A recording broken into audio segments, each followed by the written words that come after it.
We greet you in Jesus' name. Thank you for the opportunity, the privilege that we have to spend the next few minutes with you. Thank you for tuning in, whether you listen on the WhatsApp medium, international radio station, on Spotify, YouTube, irrespective. A warm word of welcome to you. Before we continue, let's just pray together. Father, I pray in Jesus' name, Lord, that your name will be glorified. Glorified, Lord, through what we say, what we do, how we act. And Father, that you will be the center. And Father, I pray in Jesus' name that your Spirit will be the after preacher, and that your glory, your honor will be priority number one. And I thank you for it in Jesus' name. Amen. Now, my friend, we're talking about the authority in the name of Jesus. We're busy walking through the book of Revelation, and last week we started to speak about the authority of the name of Jesus, or the authority of Jesus Christ, as portrayed in the book of Revelation, with references, of course, to the rest of the Bible. And we said that Jesus, as the sovereign King, holds ultimate authority over heaven, over earth, and eternity. And what a privilege to know that eternity is in the hands of the King. I don't have to worry about eternity. It is in God's hand. And we see that Revelation assures us that Jesus Christ rules, judges, redeems, and restores us. And he does it all for all eternity. So with that in mind, we look at the authority of Jesus Christ. And the first point that we looked at was Jesus' authority is in his identity, exactly in who he is. Now today I want to look at the second pointer of Jesus' authority, which is in his resurrection. Revelation 1 verse 17 to 18 says, I am the first and the last, and the living one. I died, and behold, I am alive forevermore, and I have the keys of death and Hades. What a statement. We said that Jesus' authority is in who he is, and Jesus' authority is in his resurrection. You know, there's so many religions throughout the world. There's so many people groups throughout the world. There's so many people that argue about God. Somebody said this morning to me that there's a lot of people that know about God, but they don't serve him. There's a lot of people who know about God and who knows him, who serves him. And then there's a huge group of people that do everything in their power to deny the existence of God, who denies the existence of the resurrection, who denies that Jesus is the resurrected one. And it's not if you're listening in South Africa, it's not an Eastern thing. It is people in the Western side of the world, so-called Western Christian nations, where people totally deny the resurrection of Jesus. I once worked with a guy that had huge arguments that Jesus didn't die. He was just severely injured, and they took him to the east, and there he recovered, and all these kind of things. Well, my friend, I firstly want to say the Romans, when they crucified you, they made sure that you are dead. That was the ultimate punishment. The Romans were masters in killing people through crucifixion. That was the method of capital punishment that they used. They were the masters, as I said. You hang on that cross till you are dead. And then they leave you there till you are rotten. Do you understand that they pierced his side because they wanted to make sure that he's dead? They actually broke your legs if you didn't die quick enough. Do you understand why Jesus' body was buried? Where special permission was given for his body to be removed from the cross. The Romans, when they crucified you, they made sure that you are dead. Now, my friend, the Bible says, the morning of the third day, the woman went to the tomb to see to the body of Jesus.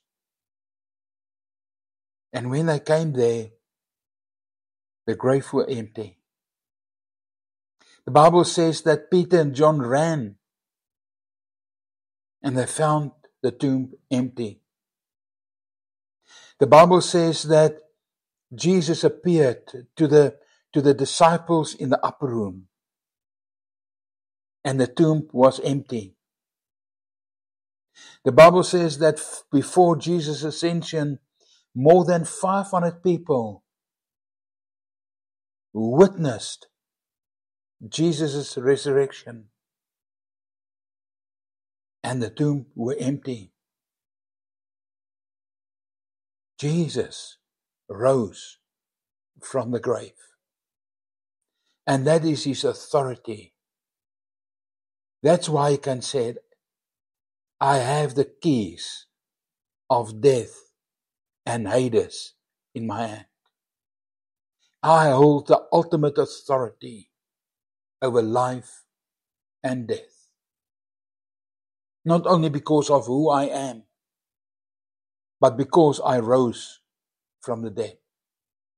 Because I am alive. He says, I'm the firstborn. Paul says in 1 Corinthians 15 that on that day, the dead in Christ will rise. And then the rest. Why? Because Jesus rose from the dead.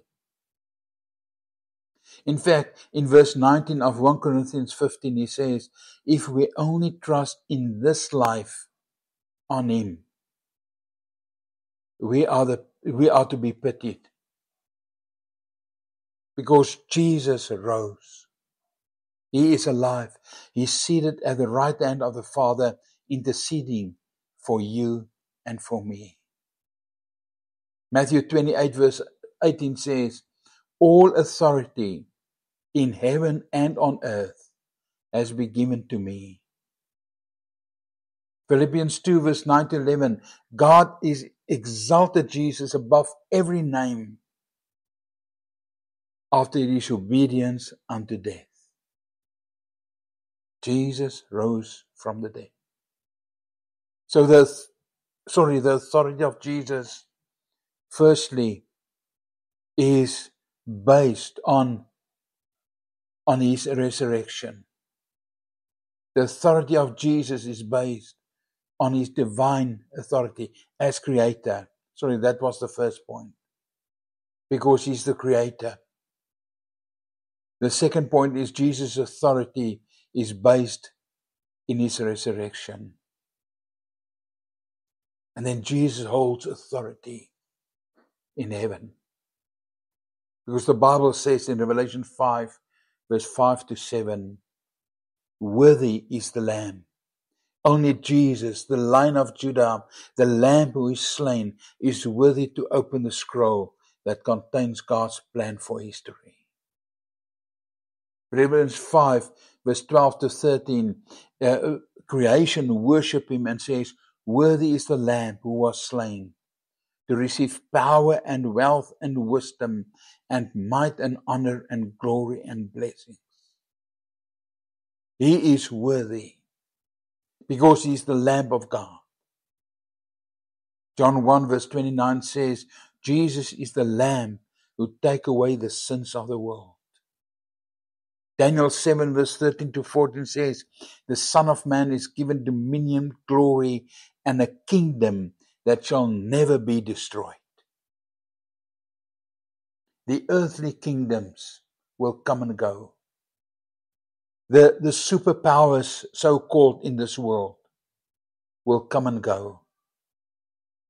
Today, as we speak, we might say that America is the superpower in the world. They can fall within 1 second. Today we say, in the day and age that we live, that the Middle East holds the authority and the power over oil and crude oil and the resources in that area. It can change within 1 second. Can I take you back to the story of Hitler? As example, he held this authority. He was busy conquering the world. And in 1 second when he died, everything fell apart. Jesus lives for all eternity. He is the Lamb of God. He is the one that says, I am who I am. Jesus' authority is over angels and heavenly armies. In Revelation 19, we see that Jesus is the one, the rider on the white horse, the true and faithful one. And he's leading the armies to conquer the nations. In Matthew 26, verse 53, Jesus is declared that he summoned, or that he can summon 12 legions of angels. 2 Thessalonians 1 verse 7 to 8 shows us that he will return with mighty angels in flaming fire to judge. My friend, can we still wonder if there's authority in Jesus and what his authority is? You see, throughout the Old Testament and throughout the New Testament, and the New Testament area that we're living in, we live under, we read, we experience, we minister on the authority of Jesus. But one day when the last trumpet sounded in the new Jerusalem, on the new earth, Jesus will be the ruler for all eternity.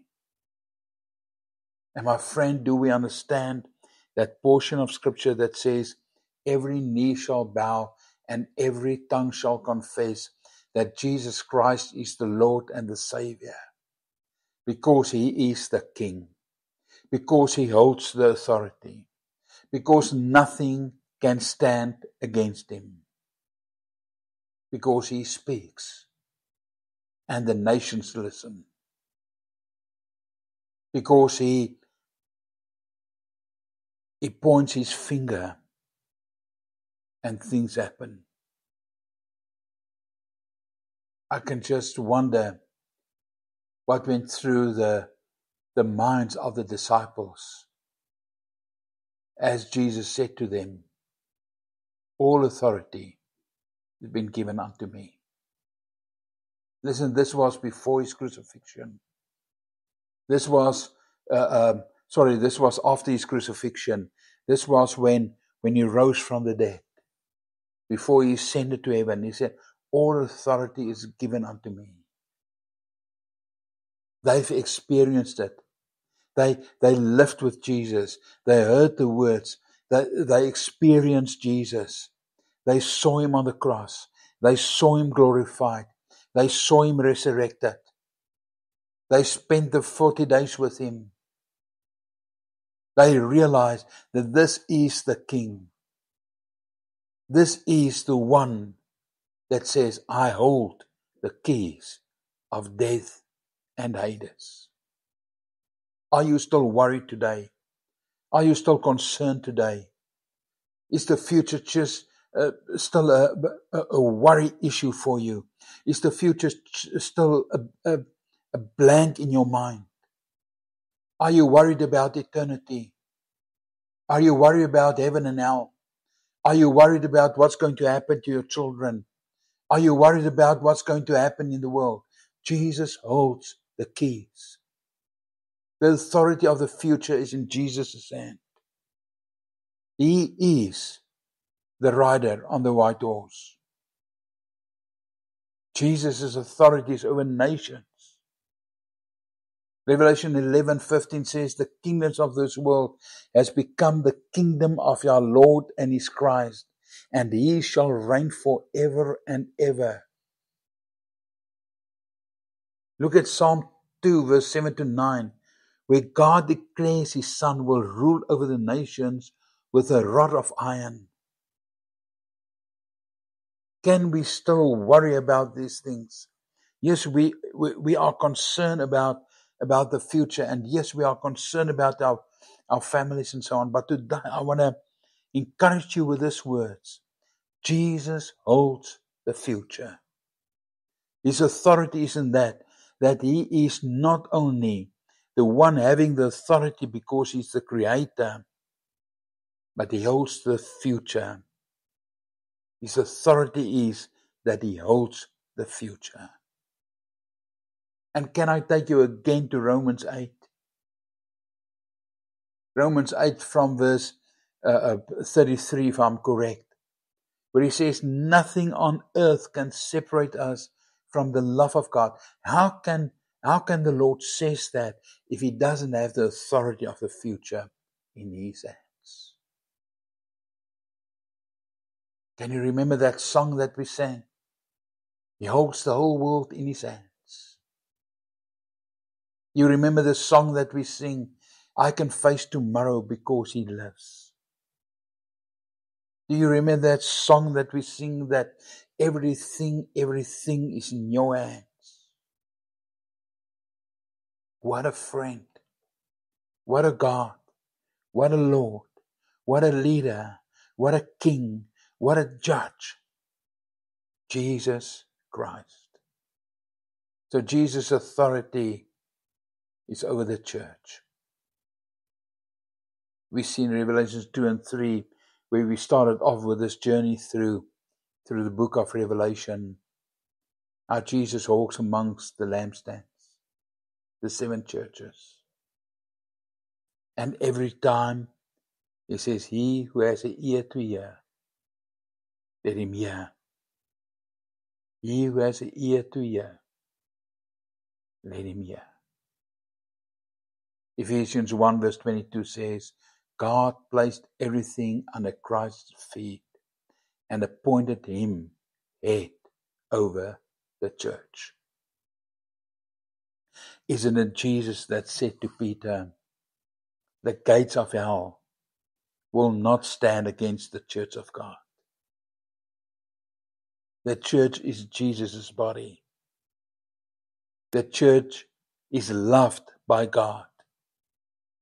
Jesus is the head over the church. He is the bridegroom.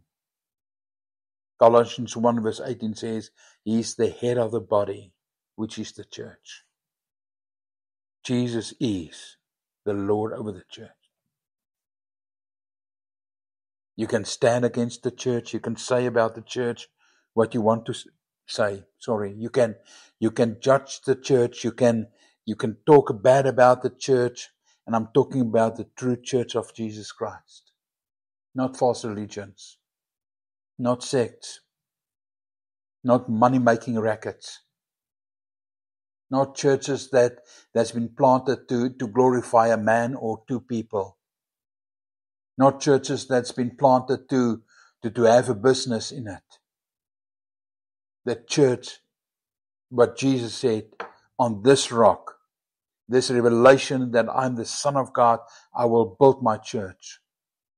The church that run with a vision of God, go into all the world, make disciples, baptize them, teach them to obey every word that I've said.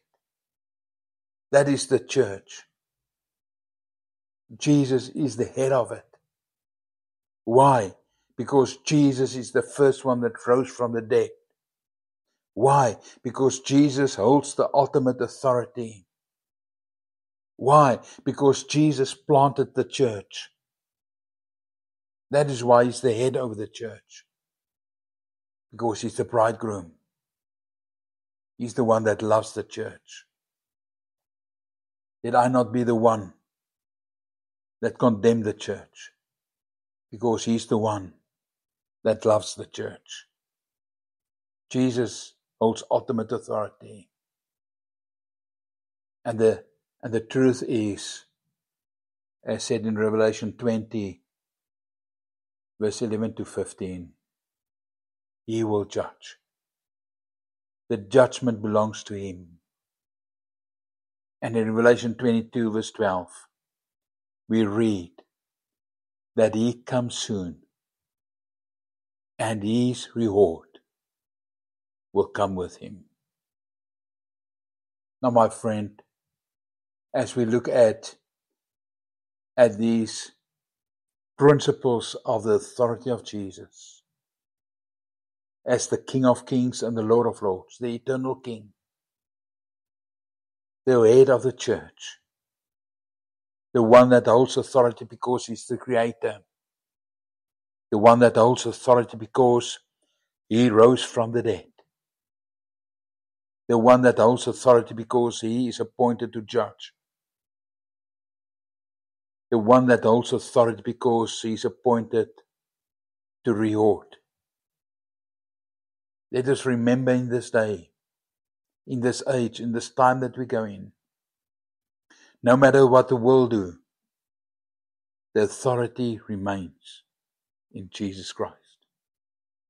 Let us remember today that he is the ultimate authority. Let us remember today that he will reign supremely. Let us remember today that he will come again. And he will establish his kingdom.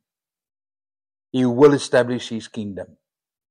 No matter what you do, no matter what I do, no matter my arguments, no matter my cleverness, no matter what I say from public pulpits and public platforms, no matter my arguments, he is the one that holds the ultimate authority in heaven and in earth and under the earth, in all creation. Because when God spoke, he created. He says, I hold the keys of Hades, of death. Nothing can separate you from my love. He doesn't worry about the future because he is the future.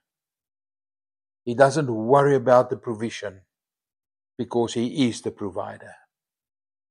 He doesn't worry about the protection because he is the protector.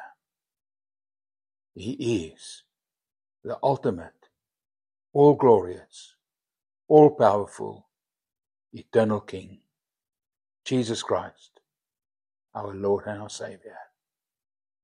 May you be blessed. May his grace and his mercy, his wonderful peace be your part. May you experience in this time his love, his mercy, and his grace till we speak next week. Shalom.